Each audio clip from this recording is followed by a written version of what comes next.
이제 오늘 욥기 20장은 다시 나아마 사람 소발이 어제 19장을 통해서 욥이 대답한 거에 대한 또 화가 나가지고 대답하는 그런 장면의 내용이 됩니다.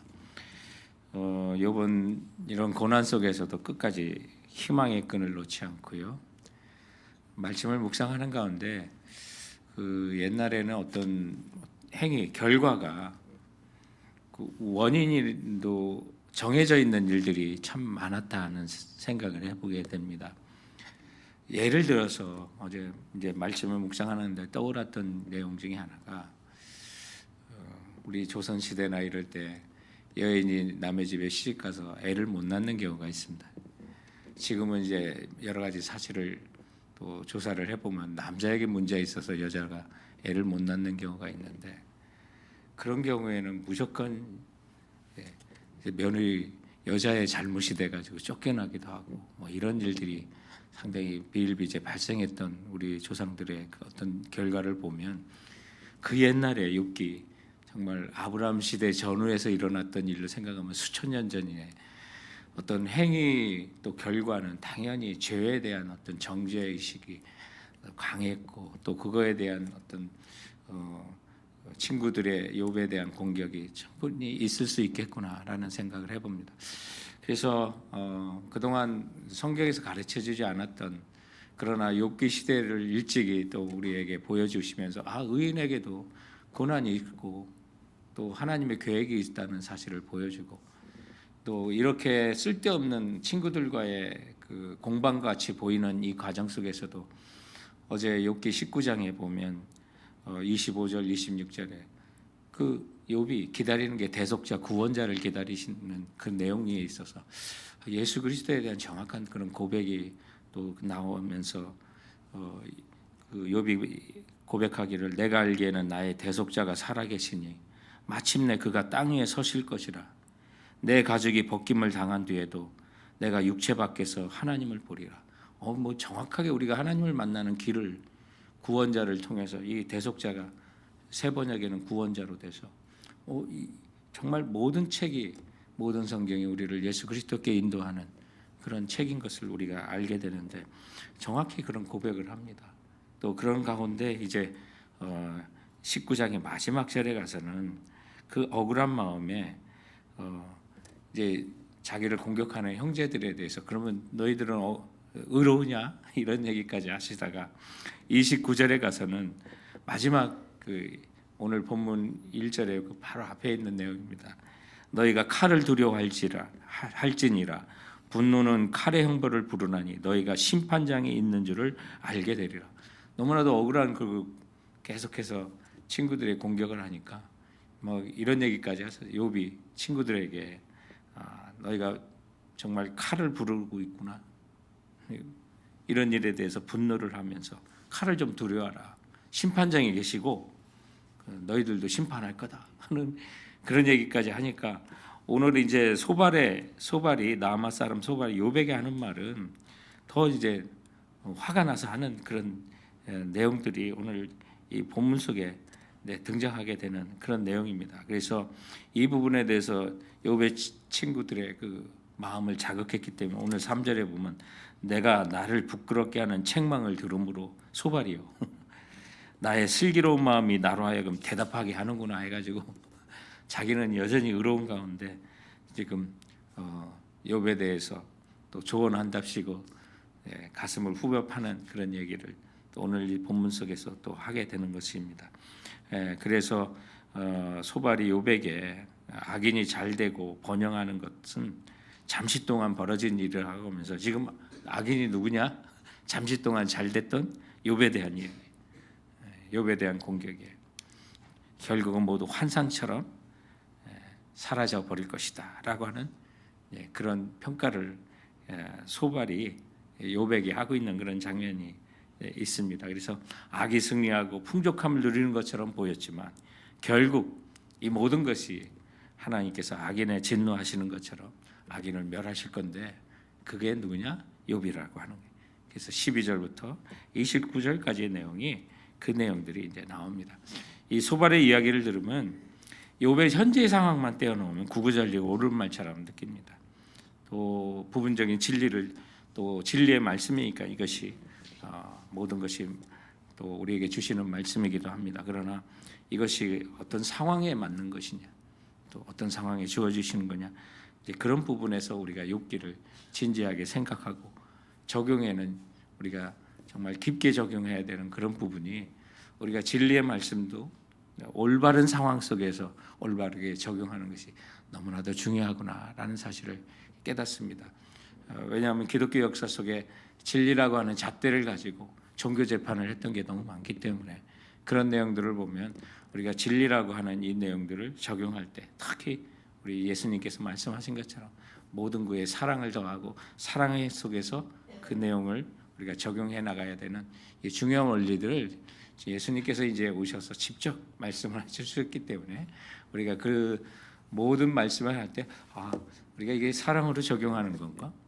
굉장히 중요한 이제 그런 가이드를 예수님께서 주셨기 때문에 우리가 명확한 진리 안에서 살게 되는데 그렇지 않을 때 오늘 지금 소발이 욥에게 하는 내용들을 하나하나 보면 또 맞는 말이나 또는 욥에게 적용하기는 힘든 그런 내용들을 이렇게 보게 됩니다. 그러면서 5절에 보면 이 소발은 악인은 이긴다고 해도 잠시고 즐거워한다 해도 잠깐이라고 하는 그런 말을 합니다. 그래서 내가 알지 못하느냐 예로부터 사람이 이 세상에 생긴 때로부터 악인이 이긴다는 자랑도 잠시요 경건하지 못한 자의 즐거움도 잠깐이라.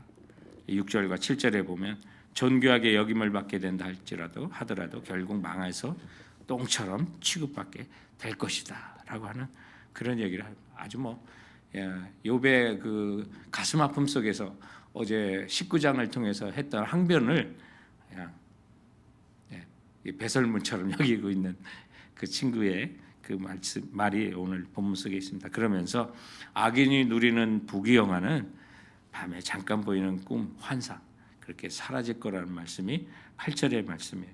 그래서 그는 꿈같이 지나가니 다시 찾을 수 없을 것이요 밤에 보이는 환상처럼 사라지리라. 지금 이제 친구가 하는 얘기예요.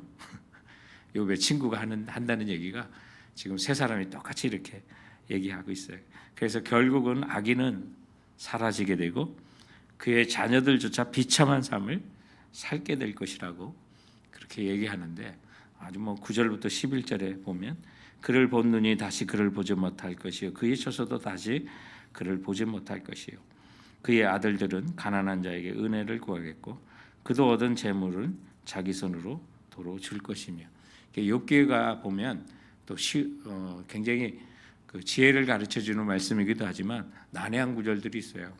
그래서 어제 우리 본문 속에서 욥이 정말 가족도 버리고 또 친지도 나를 다 버렸다고 할 때 아내에 대한 얘기를 하거든요. 그래서 아내가 예전같이 살갑지 않다 그러면서 자녀들도 그렇다고 그러는데 그럼 그 자녀들이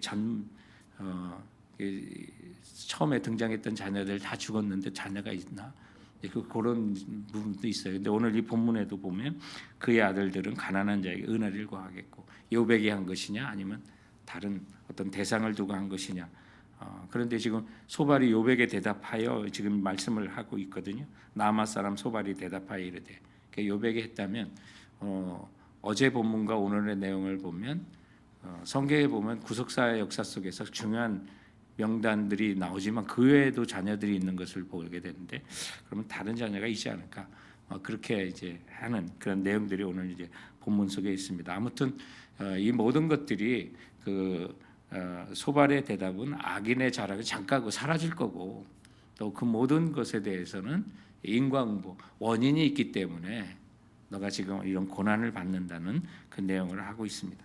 그래서 나아가 12절부터 29절에 보면 악인들은 자기가 누리는 모든 부귀영화와 성공과 승리를 모두 빼앗기고 결국 하나님의 진노와 심판을 받아서 하나님의 벌하심으로 멸하게 될 것이라는 망하게 되고 멸할 것에 대한 이야기를 지속적으로 하고 있는 그런 말씀이 있습니다. 그러면서 이 소발은 욥이 바로 그와 같은 악인에 해당된다는 말이에요.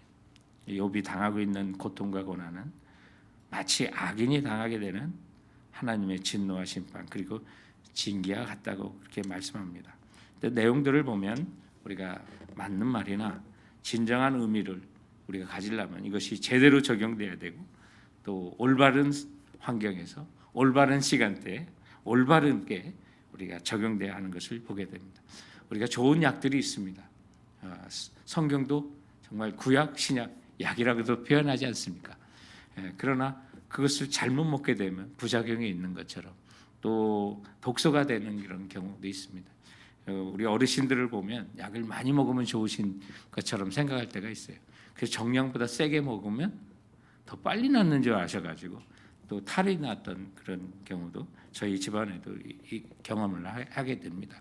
그래서 세게 처방해도 문제가 되고 또 잘못 먹을 때 그리고 여러 가지를 섞을 때 문제가 되는 것처럼 오늘 우리 주신 이 진리의 말씀을 우리가 적용할 때 다른 사람에게나 또 누구에게 적용할 때는 상당히 우리가 조심하면서 이것이 올바른 적용인지 또 사랑으로 하는 조언인지를 우리가 돌아봐야 되는 그런 내용들을 오늘 본문을 통해서 배우게 됩니다. 그러나 욥기 전체에 흐르는 그 내용 속에서는 우리가 이런 고난 또 주변에서 뭐 억울한 일을 당하고 또 이유 없는 고난을 우리 하나님의 백성들이 얼마든지 당할 수 있습니다. 그러나 이 모든 환경에 그러면 우리 하나님은 그 공의를 놓고 계시느냐? 하나님의 정의는 사라졌느냐? 하나님의 사랑은 사라졌느냐? 결코 그렇지 않다는 거예요. 침묵하시는 그 상황 속에서 하나님의 성품과 인격과 그분의 사역은 여전히 변함이 없으십니다. 그 주님의 인자하심은 영원하신 것입니다. 그러므로 우리가 때로는 우리 성도들이나 우리 주변으로부터 억울한 조언을 당할 때가 있습니다. 그럴 때도 오늘 욥이 욥기 19장에서 고백한 것처럼 나는 대속자를 기다린다. 그분은 지금도 살아계십니다. 라고 분명히 고백한 것. 내가 육체의 가죽을 벗고 죽음 후를 얘기하는 것입니다. 그 후에도 하나님을 내가 반드시 만날 것이라고 하는 그 소망이 있던 것처럼 때로는 우리가 소발이나 또 욥의 세 친구의 입장에서 말씀의 적용도 조심해야 되지만 또한 욥의 입장에서는 억울한 일을 우리가 당할 수 있지만 그 모든 가운데서도 하나님은 나를 향한 또 이 모든 상황에 대한 하나님의 공의와 정의는 변함없으시고 하나님의 성품은 인자심과 사랑은 나를 향한 변함없다는 사실을 다시 한번 기억하면서 어떤 상황 속에서도 우리는 주님만이 우리의 소망이십니다 라고 고백할 수 있게 되는 것입니다. 그 고백이 우리의 모두의 고백이 되면서 악인의 자랑, 오늘 이 본문 속에서 악인의 자랑도 잠시오라고 하는 그 주신 교훈을 붙들고 우리 함께 같이 기도하며 나가도록 하겠습니다. 특히 오늘